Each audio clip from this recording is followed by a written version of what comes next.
పాఠశాల కార్యక్రమానికి తిరిగి స్వాగతం. గోపాలకృష్ణ గారు, నాకు ఇందాక నుంచి ఎంతగానో అడగాలనుంది హరిశ్చంద్ర నాటకం గురించి. ఒక్కసారి మా కోసం.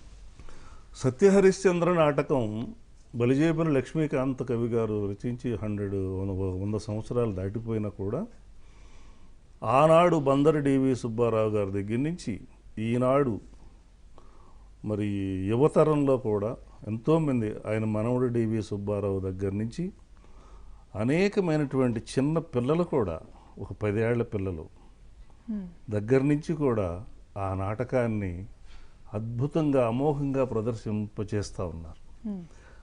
ముఖ్యంగా బండారు రామారావు గారు, అద్దంకి మాణిక్యాలరావు గారు ఒక రకంగా ఈ ఇప్పుడు పాడుతున్నటువంటి యొక్క సంగీత పద్యాల యొక్క కూర్పు ఏదైతే ఉందో వాళ్ళని మనం కంపల్సరీగా గుర్తు చేసుకోవాల్సిన అవసరం. వాళ్ళు వాటికి ట్యూన్స్ కట్టడం, ఆ తర్వాత డివి సుబ్బారావు గారి గొంతులో విపరీతంగా పాపులర్ అవటం, అనేక మంది హరిశ్చంద్రులు అనుకరించడం. నేను కూడా హరిశ్చంద్ర పాత్ర చేశాను. మరి గూడూరు సావిత్రి గారితో వేశాను, రేబాల రమణ గారు చంద్రమతిగా వేశారు, జయరాజు గారు నక్షత్రకుడిగా వేశారు, విజయరాజు అద్భుతమైన ఆర్టిస్ట్, కళారత్న అవార్డు కూడా తీసుకున్నాడు అతను చంద్రమతి, మరి నేను హరిశ్చంద్రుడు. అలాగే జమునా రాయల్ గారు ఈ మధ్య కీర్తిశేషులు అయ్యారు, ఆవిడ కూడా తలుసుకునేటువంటి అదృష్టం కలిగింది, మహానటి ఆవిడ చంద్రమతిగా. ఇలా ఎంతోమందితో నేను కూడా, గోపాలరావు గారు నక్షత్రకుడు, మున్నంగి జగన్ కుమార్ నక్షత్రకుడు, ఇలాంటి వాళ్ళందరితో కూడా నేను కొన్ని ప్రొఫెషనల్ నాటకాలు హరిశ్చంద్ర ఆడాను.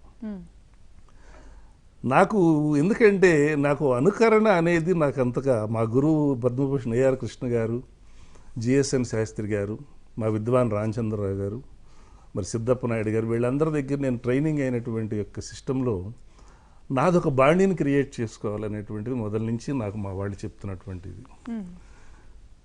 నా ఆలోచన ఏంటంటే డివి సుబ్బారావు గారు ఈ వీళ్ళు పాడినటువంటి పద్యాల కంటే గొప్పగా మనం ఏం చేస్తాం, కథ నటించవచ్చు. ఇప్పుడున్నటువంటి నాకున్న అనుభవంతో నేను కూడా మెప్పించవచ్చు, కానీ ఒక ప్రత్యేకమైనటువంటి హరిశ్చంద్రుడిని నేను అవుతానా అని అనుమానం వచ్చి నేను ఎక్కువ నాటకాలను ఇవన్నీ ప్రదర్శించకుండా. కానీ అది ఎంత గొప్ప పాఠం అంటే హరిశ్చంద్రలో ఒక పద్యం చెప్తాను, అది స్టూడెంట్స్ తప్పనిసరిగా నేర్చుకోవాల్సిన పద్యం. ఎందుకు స్టూడెంట్స్ నేర్చుకోవాలంటున్నానంటే ఆ పద్యంలో ఉన్న ఇమోషన్స్ ఏంటి, ఒక మనిషికి కామ క్రోధ మోద లోభ మాత్సర్యాలు అనేటువంటివి ఉంటాయి. లేదు అవన్నీ లేవు.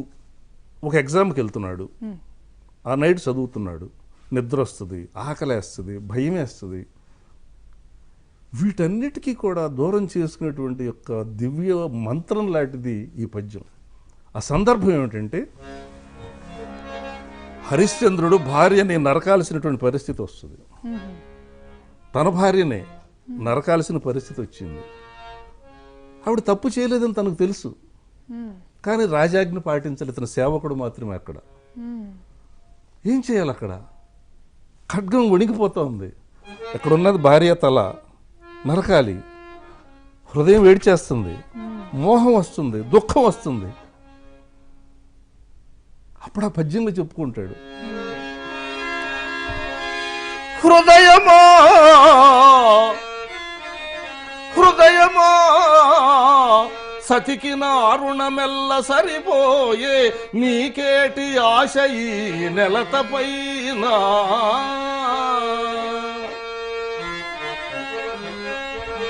మోహమా నీ కాలము గతించే మా చెంత, బ్రతుకు మెందే ని దంపతుల పొంత,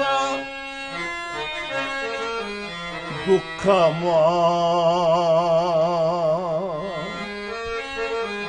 నీ ఉన్న దొసగు తప్పదు మాకు, తొలగి పొమ్మింక నా తలపు వీడి, ఖడ్గమా ఖడ్గమా మాని కంఠ రక్తము కూడా చవి చూడగలవు నిశ్చలత గొనుము, సత్యమునకై హరిశ్చంద్రు వంశమంతరించడుగాక, శ్రీహరుని మీద మనసు గురి చేసి హా చంద్రమతి త్వదీయ కంఠమర్పింపు నీపతి ఖడ్గమునకు. హరిశ్చంద్ర ప్రత్యక్షం అవనయ్యాడు అప్పుడు. కళ్ళకు కట్టినట్టు చూపించేశారు మీరు ఇప్పుడు.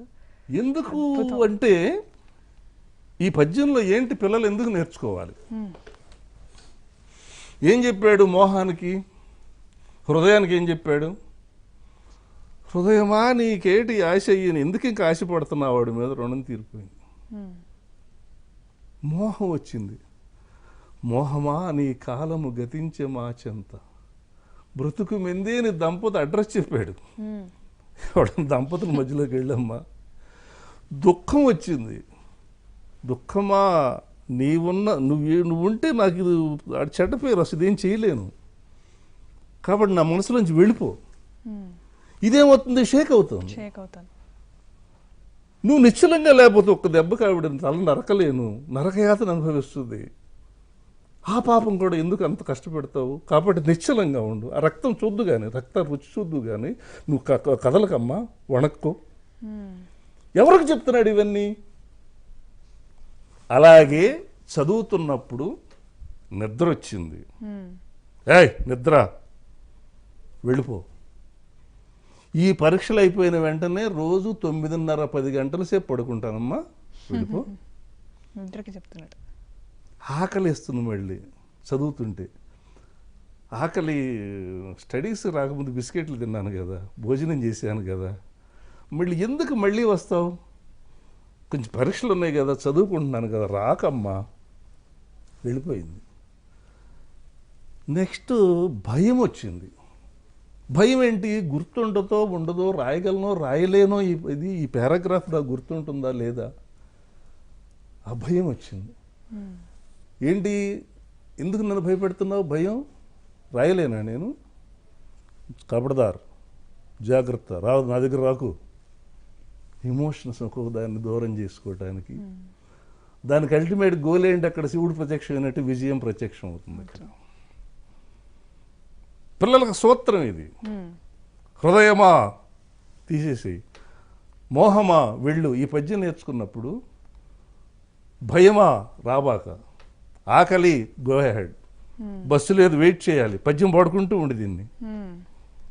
నీకెవరు ఫ్రెండ్స్ అక్కర్లేదు, నీ పద్యమే నీకు స్నేహితుడు. అందులో సంగీతంలో పాడుకుంటే నీకే మహదానందం. మాకు ఒంటరితనం ఉండదు ఎక్కడ కూడా. ఎయిర్పోర్ట్లో నేను విదేశాలు ప్రయాణం చేసినప్పుడు ఒక్కడే అక్కడ వదిలేసి వెళ్ళిపోతారు వాళ్ళు. 2 hours అలా ఉంటుంది ఫ్లైట్ టైం. మేము హాయిగా కూర్చుని హాయిగా పాడుకుంటూ ఉంటాం. మాకు తెలియదు అనౌన్స్మెంట్ వచ్చారో తెలియదు. మరి ఎవరు ఉండరు అక్కడ, మాట్లాడేవాళ్ళు కూడా ఉండరు. కానీ నాకు ఒంటరితనం ఉండదు. ఇటువంటి ఎన్ని సౌలభ్యాలు మన భాషలో, మన పద్యాల్లో, మన నాటకాల్లో. మరి ముఖ్యమైన విషయం ఏంటంటే రంగస్థల నటులు, మహానుభావులు యొక్క రచనల్ని ప్రజల్లోకి తీసుకెళ్ళినటువంటి ఘనత మా రంగస్థల నటులదే. సాహిత్యాన్ని సత్యహరిశ్చంద్ర నాటకంలో జాషువా గారు పద్యాలు పెట్టిన తర్వాత జాషువా గారికి మరి సామాన్యుడికి కూడా ఇవాళ ఇచ్చోటనే పద్యాలు కావచ్చు, అనేకమైన పద్యాలు పాడుకుంటున్నారు. అదేమిటి హరిశ్చంద్ర నాటకంలో అంటారు, కానీ హరిశ్చంద్ర నాటకం కోసం రాయలైన శ్మశానం అని చెప్పేసి ఒక ఖండకావ్యంలో ఒక 5-6 పద్యాలు రాసుకున్నాడు ఆయన. అవి తెచ్చి దీంట్లో పెట్టారు ఆ రోజుల్లో. అవి కాటి సీన్కి వచ్చేసరికి అమోఘంగా మ్యాచ్ అయింది. చివరికి బలిజేపల్లి లక్ష్మీకాంత కవి గారు రాశారా లేకపోతే ఈ నాటకాన్ని గుర్రం జాషువా గారు రాశారా అన్నంత అనుమానాన్ని కలిగిస్తున్నప్పుడు అంత గొప్పగా ఇమిడిపోయాయి ఆ పద్యాలు. ఆ రోజు నల్లా సూర్యనారాయణ గారి దగ్గర నుంచి బండారు రామారావు గారి దగ్గర నుంచి అందరూ కూడా దాన్ని పాడిన వాళ్ళే. అది కూడా మనం ఒక పద్యం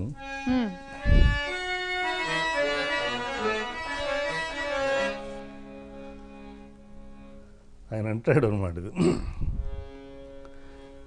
ఎన్నో ఏండ్లు గతించిపోయినవి,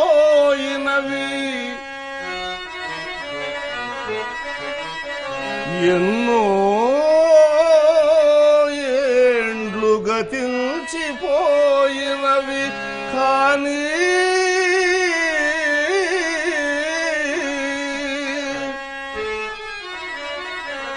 ఈ శ్మశానస్థలి కన్నుల్ మోడ్చిన మందభాగ్యుడు ఒక్కడు ఒక్కడు ఒకడే నీవు లేచిరాడు.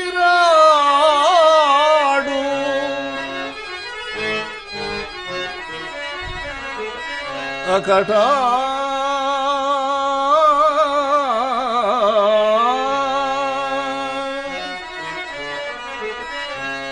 ఎన్నాళ్ళీ చలనంబులేని శయనంబు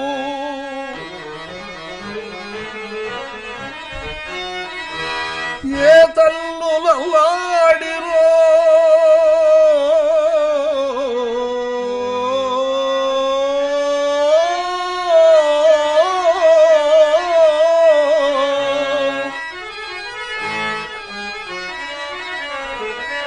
ఏ తల్లులల్లాడి అల్లాడి అల్లాడిరో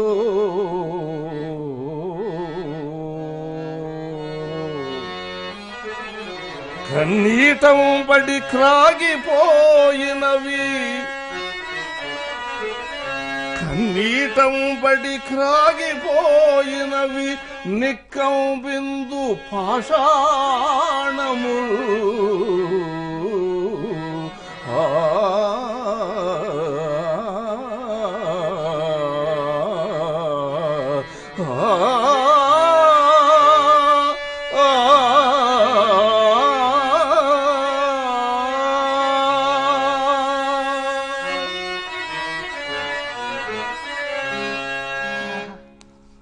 అలాగా ఏంటంటే ఒక వైరాగ్యంలో కూడా ఒక మానసిక ఆనందం, ఆ గానంలో కూడినటువంటి ఆ సాహిత్యంలో ఈ గానాన్ని కలిపి ప్రజల్ని మంత్రముగ్ధుల్ని చేశారు అని చెప్పేసేటువంటి ఇదంతా చూసారా మీరు. నేను ఒక సలహా ఇస్తాను, CEO గారితో కూడా చెప్తాను. నేను ఒక్కడే కాదు, ఇలా ఇంతకన్నా అద్భుతంగా పాడేటువంటి యొక్క నటులు, డైలాగులను గొప్పగా చెప్పేటువంటి నటులు మరుగున పడి ఉన్నారు. వాళ్ళు ఆ నాటక రంగానికే పరిమితమై ఉన్నారు. వారానికి ఒక కార్యక్రమం పెట్టుకుని ఒక్కొక్కళ్ళ గమక విన్యాసాన్ని పరిచయం చేయండి. మళ్ళీ మీరు నాటక రంగానికి అమోఘమైన సేవ చేసిన వాళ్ళు అవుతారు అని చెప్పేసి నేను మిమ్మల్ని ఈ ఛానల్ని నేను కోరుకుంటున్నాను. తప్పకుండా అండి, తప్పకుండా. చాలా అద్భుతంగా ఉంది ఇలా వింటుంటే. అండ్ మీరు పాడుతుంటే గమకాలలో లీనమైపోయి అసలు ఎక్స్పీరియన్స్ చాలా చాలా బాగుంది నిజంగా. అండ్ ఇంకొక క్వశ్చన్ ఏంటంటే, మీరు మీ చిన్నతనంలో ఎన్నో వేల నాటకాలు వేసుంటారు, ఎన్నో చూసుంటారు రంగస్థల నాటకాలు. మీ మనసుకి బాగా హత్తుకున్న కొన్ని అనుభవాలు ఏమైనా పంచుకోగలుగుతారా? నాటక రంగంలో అనుభవాలంటే నేను ఎక్కువ నాటకాలు చూడలేదమ్మా. అసలు రంగస్థల నటుడిని అవుతాము అవ్వాలి అనే ఏ కోశానా కూడా లేదు. ఎందుకంటే చిన్నతనం నుంచి కూడా మా ఇంట్లో చదువు అనేది, మేము వ్యవసాయ కుటుంబంలో పుట్టాం. చిన్న రైతు మా నాన్న, 1 ఎకరన్నర 2 ఎకరాల రైతు. మేము 7 సంతానం. మా అమ్మ కూడా పొలం వెళ్ళి పనిచేసేది. నేను ఒక్కడే మా వంశంలో మొట్టమొదటిసారిగా 10వ క్లాస్ పాస్ అయిన వాడిని. ఓకే. తర్వాత ఈ రంగస్థలం అంటే గౌరవం లేదు. ఎందుకు లేదంటే ఏదో పాడైపోతారు అనేటువంటి ఏదో సంథింగ్ వాళ్ళకి ఏదో ఉండుంటుంది. నేను పద్యాలు పాడుతుంటే ఎవళ్ళవి వీళ్ళ విని పృథ్వీ వెంకటేశ్వరరావు గారి రికార్డులు, లేకపోతే మేము బందర్లో హాస్టల్లో చదువుకున్నప్పుడు RCM హాస్టల్లో అక్కడ జయరాజ్ గారు వచ్చి నాటకాలు వేసేవారు. ఆయన గొంతు వింటే మాకు ఒక రకమైనటువంటి ఉత్తేజం. అంత శృతిలో ఎంతో గొప్పగా పాడేవాడు ఆయన. అటువంటివన్నీ కూడా మాకు ఇన్స్పిరేషన్ కలిగి ఆయనలాగా పాడాలి, పృథ్వీ వెంకటేశ్వరరావు గారు లాగా పాడాలి, T. శ్రీరాములాగా పాడాలి. ఆ తర్వాత కొంచెం వయసు వచ్చి తిరుగుతున్న టైంలో DV సుబ్బారావు గారు హరిశ్చంద్ర క్యాసెట్లు ఆయనలాగా పాడాలి, షణ్ముఖ ఆంజనేయ గారిలా పాడాలి. నాకు జూనియర్ షణ్ముఖ అని టైటిల్ కూడా ఇచ్చారు ఆ రోజుల్లో. ఇలాంటివన్నీ పెట్టుకున్నప్పుడు నేను మా గురువు పద్మభూషణ్ AR కృష్ణ గారి దగ్గరికి వచ్చాను. నేను దొంగతనంగానే ఇవన్నీ కూడా. నాకు ఇంకొక ఇదేంటంటే మా ఊళ్ళో బ్రహ్మంగారు నాటకం మొదలుపెట్టారు. నేను 10వ క్లాసు అప్పుడు అయిపోయింది. నాకు LMEలోనే దీనికి అప్లై చేశాము. ఊళ్ళో బ్రహ్మంగారు నాటకం మొదలు నాకేం వేషాలు వేయాలనేటువంటి దురద మామూలుగా లేదు. వెళ్ళాను, మా నాన్నకి ఏం తెలియదు కదా, నేను బెజవాడ పంపించారు, వెళ్ళాను, నాకు సీట్ రాలేదని చెప్పేశాను. మీరు చెప్పేశారు? చెప్పేశాను. ఈశ్వరమ్మ వేషం వేశాను. అప్పుడు ఆయన ఎవరు వచ్చారు. తర్వాత ఆ నాటకాల సమయంలో కొమ్మమూరు సుబ్బారావు గారు అని చెప్పేసి ఆయన అమోఘంగా పాడేవాడు. తర్వాత ఆయన అటువంటి గురువులు పాపం ఈ రోజుల్లో దొరకటం కష్టం. వాళ్ళు ఏమో ఆశించేవాళ్ళు కదా మా దగ్గర. పద్యం నేర్చుకుంటే చాలనేవాడు. ఇప్పుడు కూడా విద్వాన్ మా గురువు గారు వై రామచంద్రరావు గారు ఆయన. నేను హైదరాబాద్ వచ్చినాక కూడా మేము డబ్బులు ఆయనకి ఏదైనా ఇవ్వాలంటే భయపడేవాళ్ళం. అడే డబ్బులు సార్ అక్కడ బిడ్డ ఆడ దగ్గర నేర్చుకున్నాం. ఇవాళ మాకు కూడా మా శ్రీనివాస్ పువ్వల శ్రీనివాస్ గారు, ఈయన పువ్వల సూరిబాబు గారి వంశం, ఆయన మనవడు. ఆయన శాస్త్రీయ సంగీతం ఆయన దగ్గర నేర్చుకుంటున్నా, హార్మోనియం నేర్చుకున్నా. ఆయన నాకు ఏం కావాలని అడగడు. అసలు ఇది ఇవ్వండి అని ఏనాడు నన్ను అడగలేదు ఈ రోజు వరకు. మరి నేనే ఆయనకి ఏం అవసరాలు ఉన్నాయో, ఈయన బాధ్యత పెరిగిపోతుంది మనకి. టైం అంటే టైంకి వచ్చేస్తాడు, మార్నింగ్ 7 అంటే వర్షం వచ్చినా కూడా మొత్తం వేసుకుని వచ్చేస్తాడు. ఈ కమిట్మెంట్తో ఉన్నటువంటి వాళ్ళ దగ్గర నేను నేర్చుకున్నాను. ఆ కొమ్మూరు సుబ్బారావు గారు నన్ను ఎందుకో బాగా లైక్ చేసేవాడు. కృష్ణ గారు నువ్వు నేర్చుకోయ్యా, నీ గొంతు భలే ఉంటుంది అదే అని. పాపం అటువంటి మహానుభావుడికి రవీంద్ర భారతిలో సన్మానం చేసి నేను పైకి వచ్చిన తర్వాత ఆయనకు గుర్తింపుని ఇవ్వటం నాకు అదృష్టం. ఆయన ఒక్కడికే కాదు, మద్దాల రామారావు గారు కళారత్న ఇవ్వటంలో నా పాత్ర ఉంది. మరి పి లక్ష్మణరావు గారికి ఎన్టీఆర్ అవార్డు ఇవ్వటంలో నా పాత్ర ఉంది. ఇలాగ అనేక మంది, బండారు సుశీల్ గారికి కళారత్న ఇవ్వటంలో నా పాత్ర ఉంది. ఇలా అనేక మంది గుర్తింపులు ఇవ్వటంలో, నేను ప్రభుత్వంలోకి వచ్చిన తర్వాత నా మాట చెల్లుతున్నప్పుడు, ఈ విలేజెస్లో ఉంటారు వాళ్ళు, వాళ్ళకి పైరవీలు చేయటం చేత కాదు, వాళ్ళ ప్రదర్శనలకే టైం చాలదు. అటువంటి వాళ్ళ గురించి ఇక్కడ పట్టించుకోరు, తెలియదు వీళ్ళకి. అటువంటి మనుషులకి కొంతమందికి సేవ చేసుకునే అదృష్టం నాకు కలిగింది. నాకు ఇవాళే తెలిసింది రేపు మద్దాల రామారావు గారు జయంతి అని. ఆ మహానుభావుడిని కూడా మనం స్మరించుకోవటం నాకు చాలా సంతోషంగా ఉంది. మీరు ఇందాక చెప్పినట్టు ప్రతి వారం కూడా ఇలాంటి ఒక కార్యక్రమం నిర్వహించాలని మీరు కోరారు. తప్పకుండా మేము నిర్వహించబోతున్నాము. ఇప్పటి నుంచి మాకు ఇప్పుడే ఇన్ఫర్మేషన్ వచ్చింది. మా CEO గారు కూడా చాలా ఇంట్రెస్టెడ్గా ఉన్నారు, చాలా ఇష్టంగా ఉన్నారు. మహదానందం కలిగించేటువంటి అంశం. ఇక్కడి నుంచి నా నాటకరంగ కుటుంబానికి, నా నాటకరంగ మిత్రులకి, సోదర నటీమణులకి, నటులకి కూడా మహాన్యూస్ ద్వారా ప్రతి వాళ్ళకి అవకాశం ఇచ్చేటువంటి యొక్క సూచనకి మన్నించినందుకు, ఆ సూచన నేను చేసే అదృష్టం, అవకాశం నాకు కలగటం, నా సహ నటులందరినీ కూడా, నటీమణులందరినీ కూడా పరిచయం చేసేటువంటి భాగ్యం నాకు కలగటం, ఇది నా నట జీవితానికి ఒక పద్మశ్రీగా భావిస్తున్నానని సవినయంగా తెలియజేసుకుంటున్నాను. మా అదృష్టం కూడా అండి, మీలాంటి గొప్ప వాళ్ళని కంపల్సరీగా మా స్టూడియోకి పిలిచి ఇలా ప్రతి వారం కూడా ఇలా ఒక చక్కని ప్రోగ్రాం నిర్వహించాలని మేము మనస్ఫూర్తిగా కోరుకుంటున్నాము. ఇంకొక క్వశ్చన్ ఏంటి అంటే, మన తెలుగు గడ్డపై పద్యాన్ని నిలబెట్టాలి, కాపాడుకోవాలి అంటే మనం చేయవలసిన తక్షణ కర్తవ్యం ఏంటి? తక్షణ కర్తవ్యం అంటే, ఇది పద్యాన్ని ఒక అంశంగా, అప్పుడు ఇక్కడ తెలంగాణ ముఖ్యమంత్రి గౌరవనీయులు చంద్రశేఖరరావు గారు కొన్ని వందల పద్యాలు అనర్గళంగా చదువుతారు. ఆయన సాహిత్యం మీద ఆయనకి ఎంతో ప్రవేశం. ఆయన చాలాసార్లు ఎన్నో పద్యాలు చెప్పాము. సో అలాగే గౌరవనీయులు పూర్వ ముఖ్యమంత్రి చంద్రబాబు నాయుడు గారు మేమేమి జరిగితే అది ఇచ్చేవారు ఆయన. సరే ఇప్పుడు ప్రస్తావించను నేను, అది వస్తే మేము ఆయనకు కూడా నమస్కారం పెడతాము.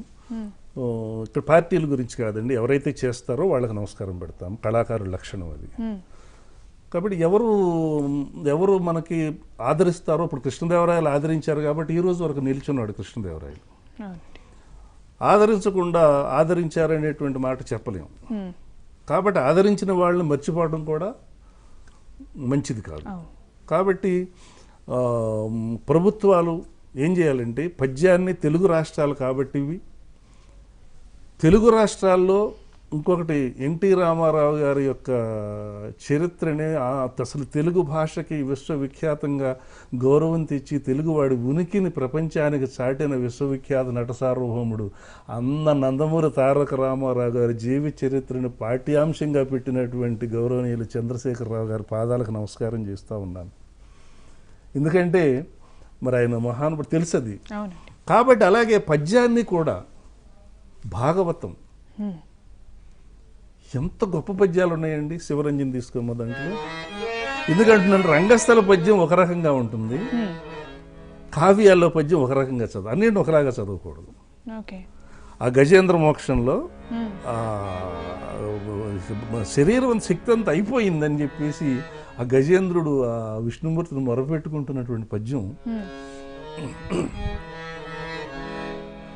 లావొక్కింతయు లేదు లావొక్కింతయు లేదు ధైర్యము విలోలంబయ్యే ప్రాణంబుల్ ఠావుల్ దప్పెను మోర్చవచ్చే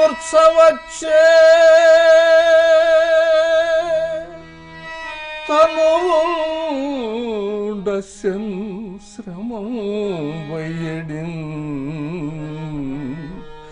నీవే తప్పని తప్పరం బెరుంగా మన్యం పందగుందీను రావే ఈశ్వరా కావవే వరదా సంరక్షింపు భద్రాత్మక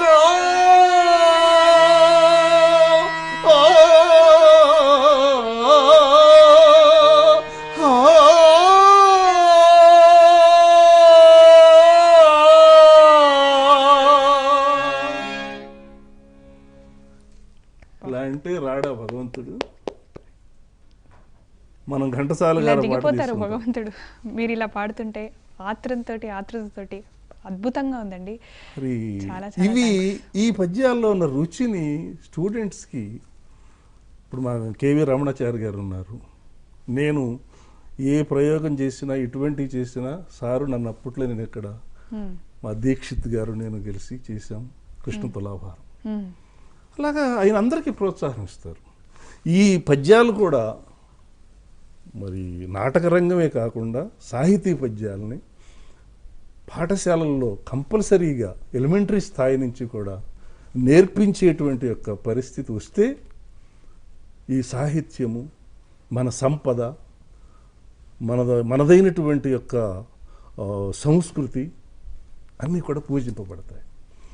మెయిన్ అంశం ఏంటంటే ఈ రోజున మరి ఎక్కడో చదివాను, భగవద్గీతని రష్యా పిల్లలు ఎవరో వాళ్ళు మననం చేస్తూ ఉన్నారు. అవునండి, అదే మన సోషల్ మీడియాలో చూస్తాం.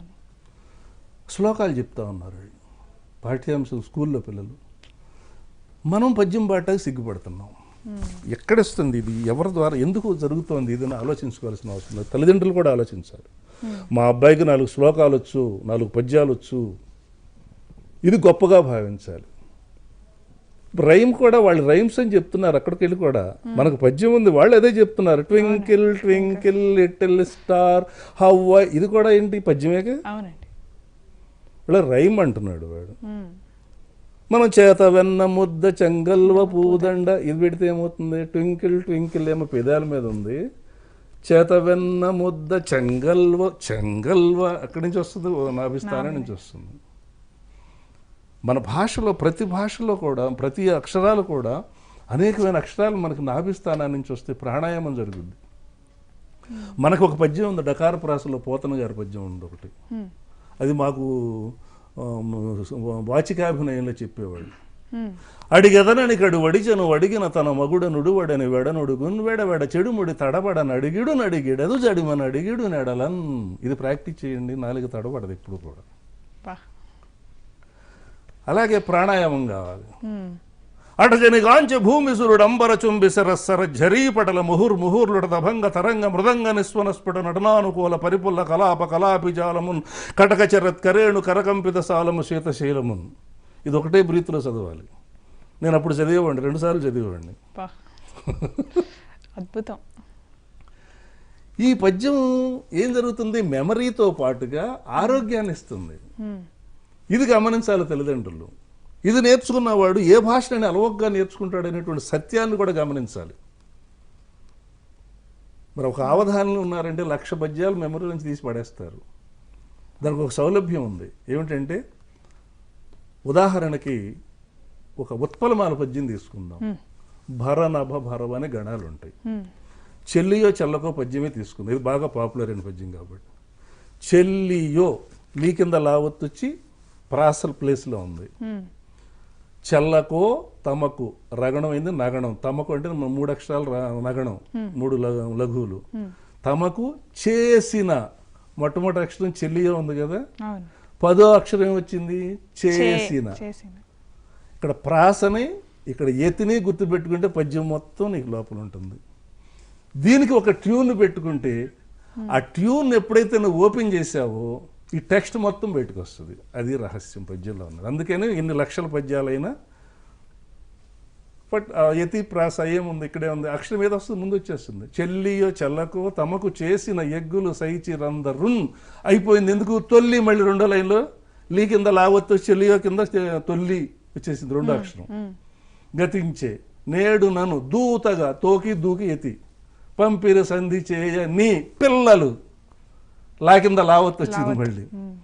పిల్లలు పాపలున్ ప్రజలు పెంపు వహింపగా పీకి పేకి ఎతి పెంపు వహింపగ పొందు చేసేదో ఎల్లి మళ్ళీ 2వ అక్షరం లావచ్చింది లా కింద లావత్తు. రణంబె కూర్చదవో ఏర్పడ చెప్పుము ఏ ఎల్లి ఏకి. ఇది మ్యాథమెటిక్స్, ఇది గణితం పద్యంలో. నిజంగా అసలు మీరు చెప్తుంటే వినాలనిపిస్తుంది. అసలు ఇక్కడితో ఆపడం ఇష్టం లేదు, కానీ చాలా ఇన్ఫర్మేటివ్గా ఉందండి. నిజంగా అందరూ తప్పనిసరిగా నేర్చుకోవాల్సిన పద్యాలు చాలా ఉన్నాయి మనకి. ఇలా మీలాంటి గొప్ప వాళ్ళు కూడా ప్రతి వారం మా స్టూడియోకి రావడం మాకు చాలా చాలా సంతోషంగా ఉంది. తప్పకుండా మేము ఈ ప్రోగ్రామ్ని ఇంకా మళ్ళీ మేము కంటిన్యూ చేద్దాం అనుకుంటున్నాము. ఇందాక మీరు అన్నట్టుగా మీరు దేశ విదేశాల్లో ఎన్నో వేల కార్యక్రమాలు ఇచ్చారు. అలాగే అక్కడ మీరు అభ్యసిస్తున్నారు, అక్కడ మీరు పాఠాలు కూడా నేర్పిస్తున్నారు అందరికీ. మరి అక్కడ స్థిరపడిపోయిన తెలుగు వాళ్ళకి ఇక్కడున్న తెలుగు వాళ్ళకి మీరు నోటీస్ చేసిన డిఫరెన్సెస్ ఏంటి? నోటీస్ చేసిన డిఫరెన్స్ ఏంటంటేనమ్మా, ఇక్కడ మనదైనటువంటి మనం అందరం కలిసి ఉంటాం కాబట్టి మన భాష గొప్పతనం మనదే కాబట్టి ఎప్పుడు కూడా మన పిల్లాడు మనకెప్పుడు గొప్పవాడిగా కనిపించడు. మన పిల్లాడు విదేశం పోయినప్పుడు రోజు ఫోన్లు చేస్తూ ఉంటాడు. అమ్మా ఎలా ఉన్నావు, ఇక్కడ ఉంటే పట్టించుకోడు. 2 రోజులకు ఒకసారి ఫోన్ చేస్తాడు, అమ్మా ఎలా ఉన్నావు, ముందులు వేసుకుంటున్నావా, బాగున్నావా, అన్నం తింటున్నావా ఎన్ని అడుగుతాడు. అలాగే ఏంటంటే మనం తెలుగు భాష మధ్యలోనే ఉన్నాం, తెలుగు మాట్లాడుకుంటున్నాం, అందరం తెలుగు వాళ్ళం కాబట్టి వేరే భాష మాట్లాడుకుంటే గౌరవం ఏమోననే భ్రమలో గౌరవం కూడా ఉండొచ్చు. అది వేరే భాష తక్కువ నేను అన్ను. వేరే భాష నేర్చుకోవడం వల్ల వేరే భాషలు ఎన్ని భాషలు మాట్లాడితే అంత గొప్పవాడు. అది కూడా ప్రధానమంత్రి పివి నరసింహారావు గారు మరి గౌరవనీయులు ఎన్ని భాషలు వచ్చాయి ఆయనకి. నేను ఆయనతో మాట్లాడే అదృష్టం నాకు కలిగింది. ఆయన పాడతారు. ఆయన నేను బెంగళూరులో మరి రాజుగారు రాధాకృష్ణ రాజు గారు అరేంజ్ చేశారు ఆ ప్రోగ్రాం, ప్రపంచ తెలుగు మహాసభ. అక్కడికి ఆయన వచ్చారు. ఆయన ఆ రోజు చీఫ్ గెస్ట్. ఆయన సాయంత్రం అడిగారట ఏం జరుగుతుంది అంటే గుమ్మడి పడక సీన్ జరుగుతుంది రాయబారంలో అంటే నేను వచ్చి చూస్తానన్నారు. ఆర్గనైజర్స్ పరిగెత్తుకుంటూ వచ్చారు. వచ్చి వేషం తీయకు అప్పుడు నా సీన్ అయిపోయింది. నా తర్వాత అతను శివలీలల శ్రీధర్ డ్యాన్స్ ప్రోగ్రామ్కి ఉన్నాడు. అవును వేషం తీయొద్దు అన్నారు. అన్నగారు ఏంటంటే మాజీ ప్రధాని గారు వస్తున్నారు, నీ నాటకం చూస్తా అన్నారు. అని ఆయన రానే వచ్చారు. వచ్చేసి దాదాపు ఎన్నో పద్యాలు పాడు. ఆయన శ్రీనాథుడు పద్యాన్ని దాన్ని చక్కగా పెట్టాడు. పంపా విరూపాక్ష తీసుకుని ఆయన ముందు పాడిన పద్యం వాళ్ళు మనం ఆ శ్రీనాథుడు గురించి ఒక ఇంట్రడక్షన్. ఎందుకంటే ఆయన పాండిత్యాన్ని పరీక్షించడానికి అతను ముమ్మకవి అనే అతను వస్తాడనమాట. అసలు ఆశకు ఒక పద్యం చెప్పబోయి నీ పాండిత్యం ఏంటో చెప్తా అని తెలుసుకుంటాను. నువ్వు ఈ హంపి విరూపాక్షుని గురించి ఈ కర్ణాటక దేశ సౌభాగ్యాన్ని గురించి వర్ణిస్తూ ఒక పద్యం చెప్పబోయాడు. ఓహో అని ముమ్మకవులు కోరదగిన కోరికనే కోరారు. మహారాజుల ముందు కవిత్వం చెప్పడం వేరు, కవిరాజుల ముందు కవిత్వం చెప్పడం వేరు. ఏమైనా ఆ శారదాదేవి మమ్మల్ని అనుగ్రహిస్తుందని ఆశిస్తూ పద్యం చెప్తాను కవీంద్ర.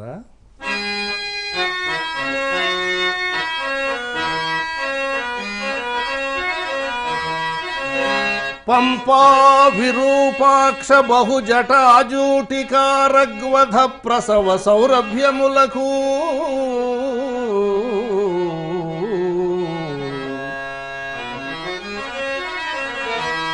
పంపా విరూపాక్ష బహుజటాజూటికారగ్వధ ప్రసవ సౌరభ్యములకు తుంగభద్రా సముత్తుంగ వీచి ఘట గంభీర ఘుమ ఘుమారంభములకు కళసాపుర ప్రాంత కదళీ వన అంతర ద్రాక్ష లతా ఫలస్తబకములకు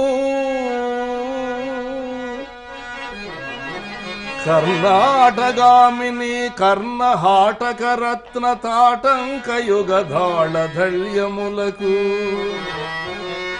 కర్ణాటగామిని కర్ణహాటక రత్న తాటంక యుగధాళ ధళ్యములకు నిర్నిబంధ నిబంధమైన నయు కవిత తెలుగునను సంస్కృతంబున పలుకనేర్తు ప్రౌఢదేవేంద్రరాయ భూపాలవరుని సమ్ముఖమున దయదూడు ముమ్మసు కవి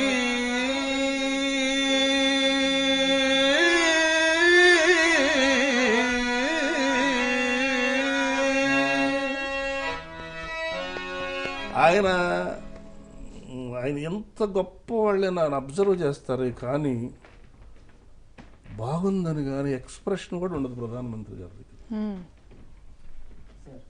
అన్ని చూసి ఆయన ఇంకా చూసి అయితే